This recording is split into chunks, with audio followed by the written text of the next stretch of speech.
हरे कृष्णा। आप सभी का स्वागत है एक बार फिर से।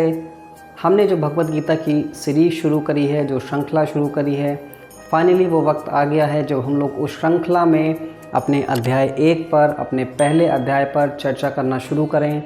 तो आज हम लोग अपने अध्याय 1 के बारे में बात करेंगे, जो कि है सैन्य निरीक्षण, दैट मीन्स विषाद योग।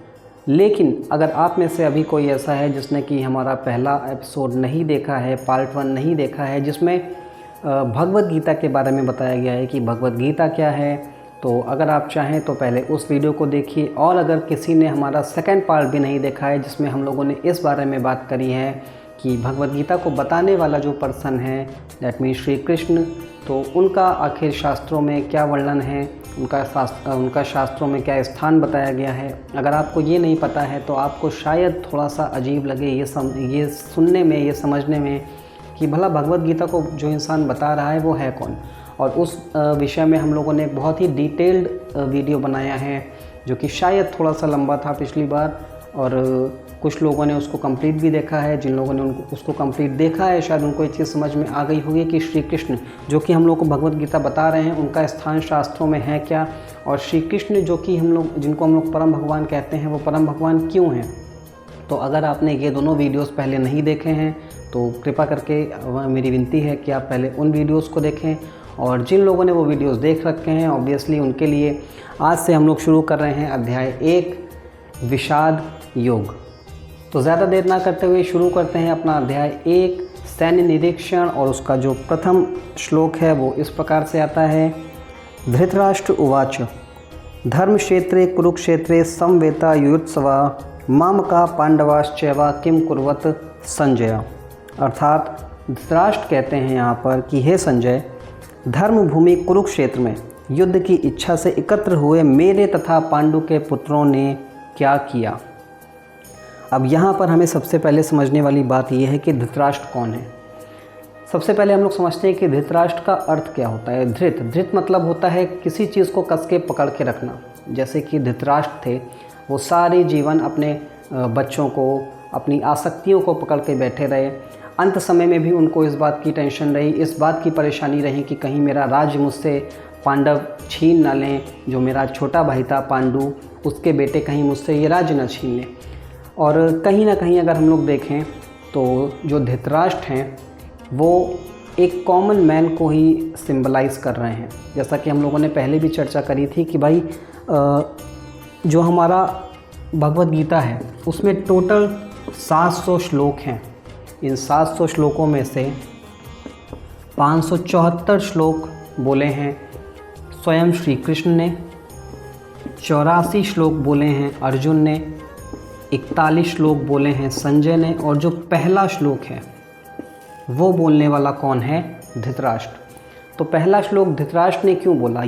इसका रीज़न ये है क्योंकि हम लोग जिस बारे में पढ़ रहे हैं, हम लोग जिस बारे में समझ रहे हैं वो है श्रीमद् भगवत गीता। और श्रीमद् भगवत गीता सारे वेदों का सार है। इसे हम लोग दिव्य ज्ञान भी कहते हैं। तो दिव्य ज्ञान की प्राप्ति से पहले एक जो कॉमन मैन होता है, जैसे कि धृतराष्ट्र हैं यहाँ पर, तो एक कॉमन मैन हमेशा अंधा ही होता है, उसे कुछ समझ में नहीं आता है। उसके लिए जो चीज़ ज़रूरी होती है वो होती है कि मेरी आसक्तियाँ, मेरी खुशी, मेरा मान, मेरा सम्मान, मेरे घर वाले, मेरे लड़के, मेरे बच्चे। और उसी प्रकार से सेम चीज़ यहाँ पर धृतराष्ट्र भी कर रहे हैं। वो दिखा रहे हैं अपनी आसक्तियाँ, और इसीलिए जो पहला श्लोक आया है वो धृतराष्ट्र की तरफ से आया है। एक चीज़ जो हमें समझने वाली है वो ये कि धृतराष्ट्र में कुछ कमियां हैं।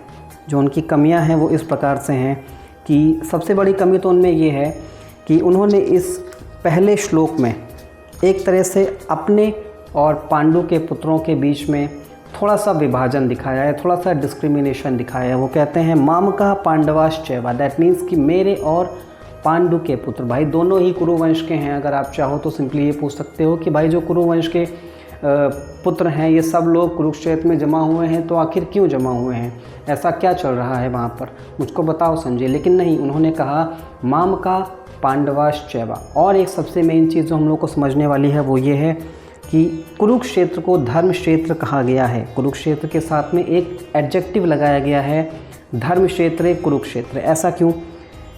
क्योंकि कुरु नाम के एक राजा हुए थे जिन्होंने अपनी पर्सनल बॉडी का सेक्रीफाइस किया था देवताओं को खुश करने के लिए, भगवान को खुश करने के लिए, और फिर उन्होंने एक धर्म का बीज प्राप्त किया था और उस बीज को उन्होंने कुरुक्षेत्र की भूमि में ही संजोया था, जहाँ से अब ऐसा सिस्टम था कि अगर कोई भी धर्म का कार्य होता था या कोई भी अच्छा कार्य किया जाता था और उस कार्य को अगर कुरुक्षेत्र की भूमि पर किया जाता था तो वो कार्य अवश्य ही संपन्न होता था। और धृतराष्ट्र ये बात जानते हैं कि जो उनका पुत्र है, जो दुर्योधन है, वो अधर्म की तरफ है और जो पांडव हैं वो धर्म की तरफ है। इसलिए उनके मन में कहीं ना कहीं ये डर है कि भाई मेरे पुत्रों का क्या होगा, मेरे दुर्योधन का क्या होगा, मेरे दुशासन का क्या होगा। भीम ने प्रतिज्ञा लेकर के रखी है कि वो मेरे बच्चों को मार डालेगा, अर्जुन ने प्रतिज्ञा लेकर के रखी है कि वो मेरे बच्चों को मार डालेगा। तो धर्म क्षेत्र मीन्स कुरुक्षेत्र, जिसको धर्म क्षेत्र कहा गया है, धर्मभूमि कहा गया है, तो धर्म क्षेत्र की वजह से भी इनके मन में डर है। एक अच्छी बात जो इनकी दिखाई देती है हमें वो ये है कि इनमें जिज्ञासा है। ये अंधे तो हैं आँख से, परंतु ये जानना चाहते हैं कि भाई आखिर हो क्या रहा है वहाँ पे। संजय मुझको बताओ, मैं बहुत परेशान हूँ, मैं देख तो नहीं सकता हूँ लेकिन मैं सुनना चाहता हूँ कि वहाँ पर हो क्या रहा है मेरे पुत्र और पांडु के पुत्रों के बीच में। यहाँ पर उनकी एक बुराई हमें दिखाई देती है, वो दोनों के बीच में डिस्क्रिमिनेशन कर रहे हैं, भेदभाव कर रहे हैं, लेकिन फिर भी उनकी ये अच्छाई है कि वो देख कुछ नहीं सकते हैं लेकिन वो इच्छुक हैं सुनने के, वो जिज्ञासु हैं।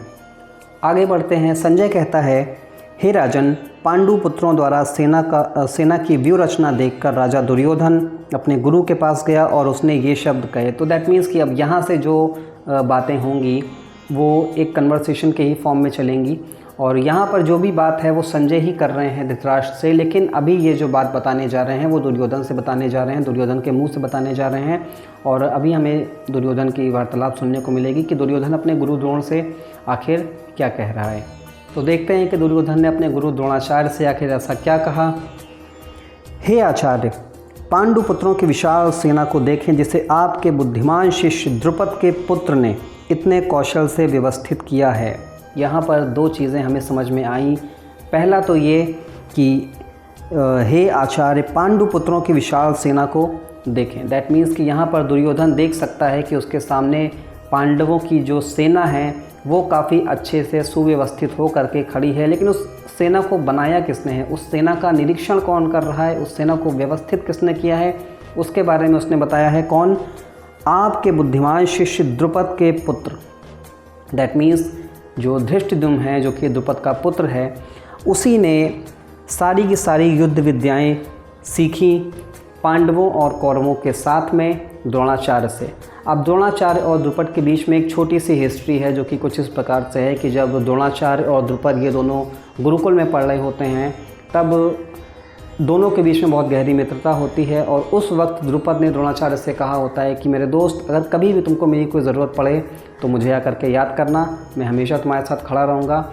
और जब दोनों लोग अपने गुरुकुल से निकलते हैं तो जो द्रुपद महाराज होते हैं वो तो एज अ किंग अपना राज्य संभाल लेते हैं। जो द्रोणाचार्य होते हैं, क्योंकि वो एक ब्राह्मण होते हैं, तो वो अपना एक सादा जीवन व्यतीत करने लगते हैं। और क्योंकि द्रोणाचार्य के पास कुछ बहुत ज़्यादा साधन नहीं होते हैं अपने जीवन को व्यतीत करने के लिए, तो जब बचपने में एक बार उनका जो पुत्र होता है अश्वत्थामा, उसको कोई चूने का पानी पिला देता है ये बोल करके कि अरे ये तो दूध है, तुमको भूख लगी है, लो दूध पियो, और दूध के धोखे में उसको चूने का पानी पिला देता है।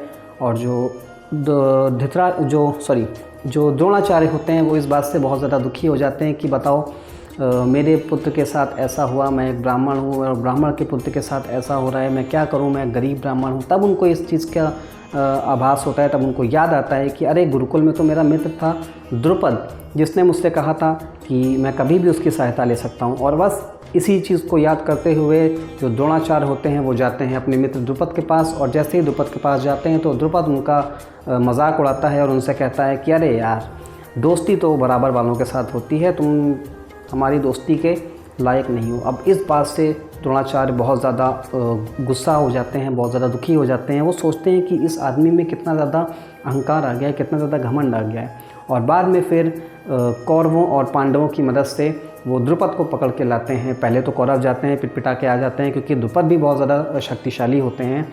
बाद में जब पांडव जाते हैं तो बांध करके ले आते हैं द्रुपद को और अपने गुरु के चरणों में दक्षिणा के तौर पर दे देते हैं। और तब द्रोणाचार्य द्रुपद को कहते हैं कि जाओ, मैंने तुमको माफ़ किया।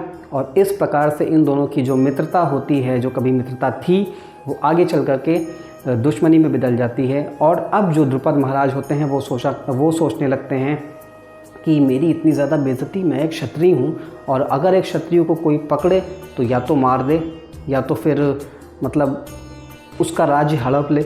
लेकिन उन्होंने ऐसा कुछ नहीं किया, उन्होंने सिर्फ उसको वापस छोड़ दिया, बेइज्जत करके छोड़ दिया। और इस प्रकार से अब द्रुपद के मन में ये था कि मुझे तो द्रोणाचार्य से बदला लेना है।